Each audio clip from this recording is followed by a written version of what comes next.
Hey everybody, it's Bobby Nahum here with AMAC Real Estate Company. Hope everybody is having a fantastic day and a fantastic start to your year here in 2023. So today we are going to be talking about the residential real estate market here in Leon County. I'm going to be giving you guys an update on how things are going in our local real estate market. We're going to be looking at some real estate related metrics from the fourth quarter of 2022, and we're going to compare those metrics to the fourth quarter of 2021 to give you guys an idea of how our real estate market did in the fourth quarter of 2022 compared to the fourth quarter of 2021, so that we can get some good year-to-year statistics and give you guys an idea of how our local real estate market is doing and the direction that it's going in. So in addition to that, I'm going to talk to you guys a little bit about some broader real estate related and economic related news that has an effect on our local real estate market. And I'm also going to be giving you all some insights from my day-to-day business and just let you guys know what I'm seeing firsthand on the ground in our local real estate market. And then also we're going to talk about some things to look for in the near future with regards to our local real estate market, and just kind of give you an idea of what we can probably expect the real estate market to look like here for the remainder of the year and into the near future. Again, the goal for this video is to help you guys make good and informed real estate related decisions by me giving you good information that you can use to make good real estate related decisions, whether you're buying or selling a home.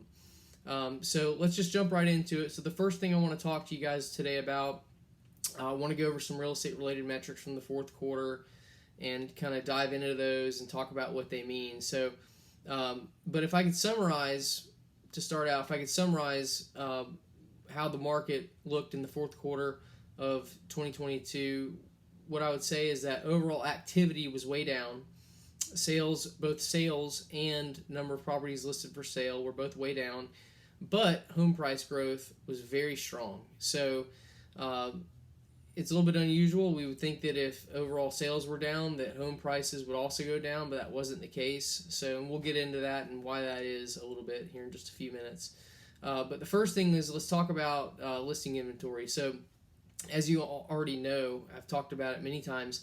The biggest problem in our local real estate market is we have a shortage of available properties for sale. And it's been that way for quite some time, and it unfortunately just keeps continuing to get worse and worse. And in the fourth quarter of 2022, we actually saw a drop of 22% in the number of properties listed for sale compared to a year earlier.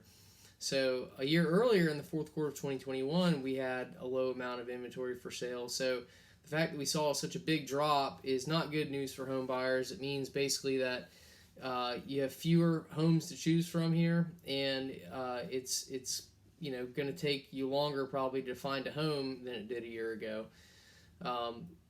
So that's listings. Now the next metric I want to talk about is sales. So this was the real big surprise. So the sales were actually down by 37% in the fourth quarter of 2022 compared to a year earlier, which is actually the biggest drop, the biggest year-to-year drop I've seen in sales since I've been in the business in 2006.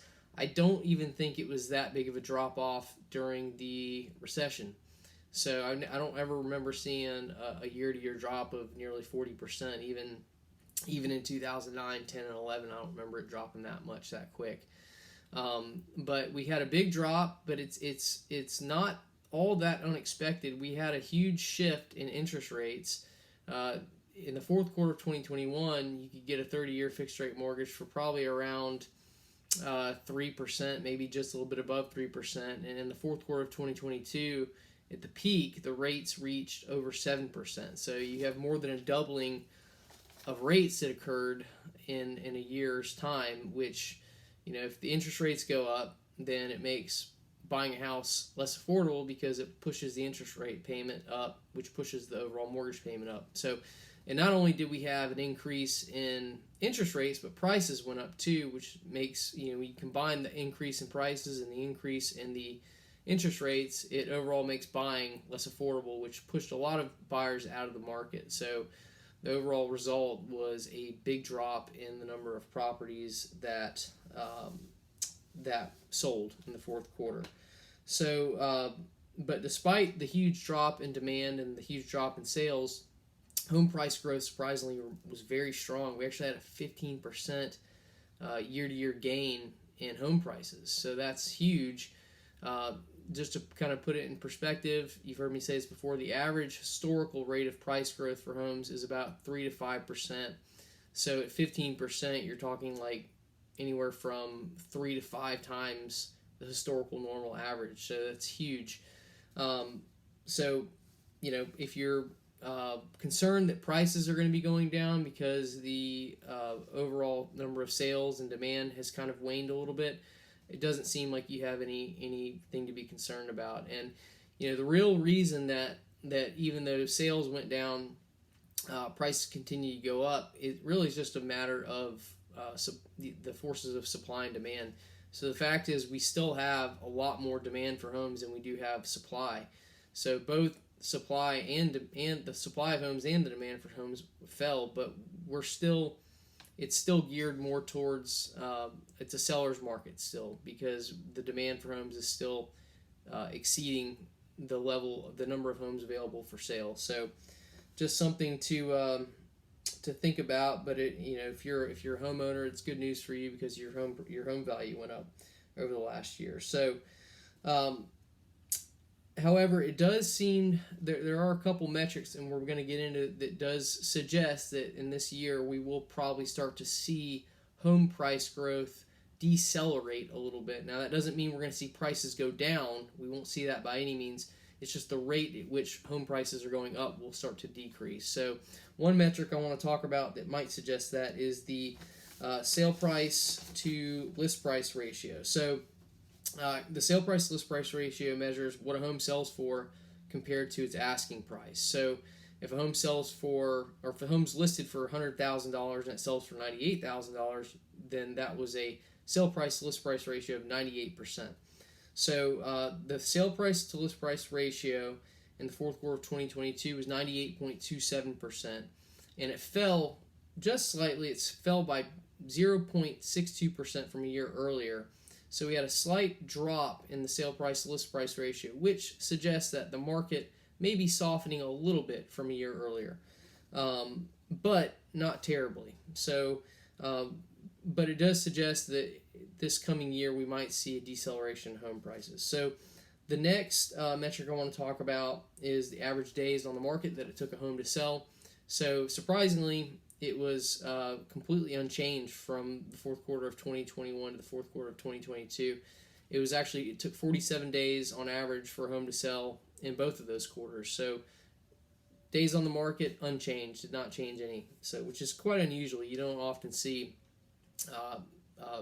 these metrics not change at all. It's kind of unusual, but that's what happened. So the last metric I want to talk to you guys about is the distressed sales to total sales ratio. So the distressed sales to total sales ratio measures how much of overall sales distressed sales made up, expressed as a percentage. So, and distressed sales, just so you guys know, are typically short sales and foreclosures, but they can be other types of sales. They can be bankruptcy sales, they can be tax deed sales, they can be estate sales, anything like that.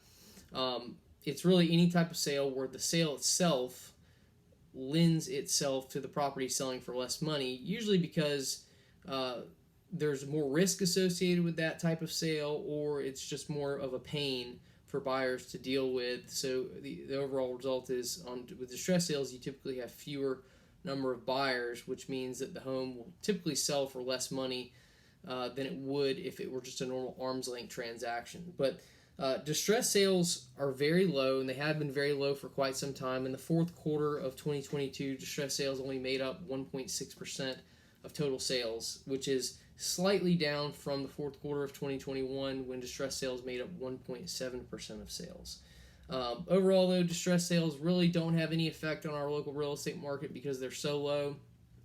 Typically, if you have a high level of distress sales, it will start to depress home values in the market. But since distress sales are so low and so few in number, they're really having no effect on our local real estate market here. So So just to recap about on those metrics, I mean, basically overall, again, the price growth remained very strong while activity of both sales and listings were way down. Um, the spike in interest rates was the main culprit for causing the slowdown in home sales. But the good news is that over the past couple months, we have seen the interest rates start to stabilize some. That 30-year fixed rate mortgage has seemed to kind of level out at the 6 to 7% range. And it does not seem like there's going to be any major shifts going forward in the interest rates. So we had, and we still have, we have a problem with inflation. Inflation is real high, but inflation has started to slowly come down a little bit. So we may not see as many increases in the federal funds rate, which has been the reason the interest rates have been going up. The Fed, in order to try to get inflation under control, started raising the federal funds rate a lot, which caused mortgage interest rates to go up. But as long as inflation keeps coming down, the Federal Reserve will probably start to decrease the frequency of the interest rate increases, and they will also start to decrease the level at which they're increasing them. The increases will become smaller and smaller. So as long as that happens, then the interest rate should stabilize. And if the interest rates stabilize, what that's going to do is the stability will cause more buyers to come back in the market, because a lot of buyers have just been kind of waiting, seeing what happens, and now it seems like they realize the interest rates aren't going to really be changing either up or down, that they're kind of coming back into the market. And that is what I'm seeing in my day-to-day business as well. You're starting to see, as we get into the new year, you're starting to see more and more buyers come into the market. So as you know, and as we start getting into the busy spring home buying season, I would expect to see a lot more buyers entering the market, but I would also expect to see more homes come on the market for sale as well, which is typical. It's normal for in the spring, in summer, early summer, you start to see more people putting homes up on the market. So, however, with that said, even though we are going to start to see home sales come back up, I would expect home sales to remain below what they did in 2022, especially early 2022. The first half of 2022, it was very, very busy. I'd say abnormally busy. So I'd say for at least the first half of this year, we're going to see home sales below the levels we saw in 2022. And then maybe towards the end of the year, we may start to see the year-to-year numbers for home sales start to kind of level out. So 2023 will overall be a slower year, like I said, than 2022, but it will be steady. It's not going to be a terrible year by any means. And you know, I have a listing that a townhouse that I just listed for sale, and we had 10 offers come in on it. So, you know, it's not going to be a terribly slow year. There are still buyers out there buying, but it will be a little bit slower than last year because the interest rates are going to be a lot higher. So just some tips if you are buying or selling a home in this market. So if you're buying a home, you do have a little bit more negotiating power than you did a year ago, but it is still a seller's market. So if a property is priced right, and when I say priced right, I mean it's priced in line with what comparable properties have recently sold for. If a property is priced right and it shows well, you'll likely still need to make a full price offer, or at least close to full price offer on the property. Don't throw too many contingencies in the offer. If you do that, you'll likely be able to get the offer accepted in this market, but don't go in and try to make lowball offers right now, because the market's still favorable towards sellers. So if you do that, you're never going to land yourself in a home. If you are selling a home, make sure you price your home right. Price your home in accordance with what other comparable homes have recently sold for. Take the time to prepare your home to show well. If there's stuff that needs to be fixed, if the house needs to be cleaned, painted, yard needs to be cleaned up, whatever, go ahead and get that stuff done, because it's going to pay off. You're going to get your money back. Your house will sell faster, and it will sell for more money. If you have a messy house that needs a bunch of repairs, your house is likely going to sit on the market. It's going to sit, not sell in this market. And the other thing, though, is if you have priced your home right and your home is showing well, you have good pictures and all that stuff, just be patient. Your home you may be doing everything right, but your home may take a little bit longer to sell this year than it did a year ago. So just be patient. Give it at least 30 days on the market before you think about dropping the price, and just let it be. Most likely, if you're everything's good, your home is priced right, and it's showing well, you should find a buyer for it. But it may not be like last year. Last year, you put your house on the market and it was sold within 3 days. You may not have that this year. It may take you a couple weeks, maybe 30 days even, to find a good buyer. So going forward, a couple things I want you guys to look for. Pay attention to inflation. What's going on with inflation? Inflation is directly tied to the mortgage interest rates, kind of like I explained a little bit earlier. If inflation continues to remain elevated, the Fed could continue to raise the interest rates, which could cause mortgage rates to go up. Or they'll raise the federal funds rate, which could cause the mortgage rates to go up. So, but lately, what's been going on, like I said, is inflation has been starting to come down a little bit, which is why the interest rates have remained stable. But the only thing you would want to look for is if we have some kind of unforeseen spike in inflation again. If that happens, the Feds may get real aggressive and start raising the federal funds rate aggressively, which then could push the mortgage interest rates up. If that happens, we're going to see a further drop off in home sales, most likely. So just keep an eye out on inflation, what's going on with that. The next thing to pay attention to is the economic GDP numbers. So if we have a contraction in GDP, like a lot of people think we are going to, I don't know if we are or not, but if we do, then that means unemployment will most likely go up, and then consumer confidence will go down. And if those two things happen, that's going to cause a slowdown in home sales. So pay attention to the economic GDP numbers. I think the next report comes out, I think, at the end of March, which will show us how how our GDP did in the fourth quarter. So just pay attention to that. But I hope you guys, that's it for today. We're done. So I hope you guys liked today's report. I hope, again, the purpose of this report is if you guys are looking to buy or sell any real estate in our local market here, it's to arm you guys. The goal of this report is to arm you guys with good information so that you can make smart buying decisions. So I hope I accomplished that today. If you like this video, hit the subscribe button and also give the video a like. And if you have any questions about anything real estate related or anything I talked about in this video, feel free to reach out. You can text, you can email me. You can leave a message or a comment on this video on YouTube, or you can reach me on Facebook. So anyway, I hope you guys have a great week, and I will talk to you guys in April when we go over the first quarter 2023 real estate market report. But until then, I hope you guys have a great week and a great year, and I will talk to you soon. Thanks.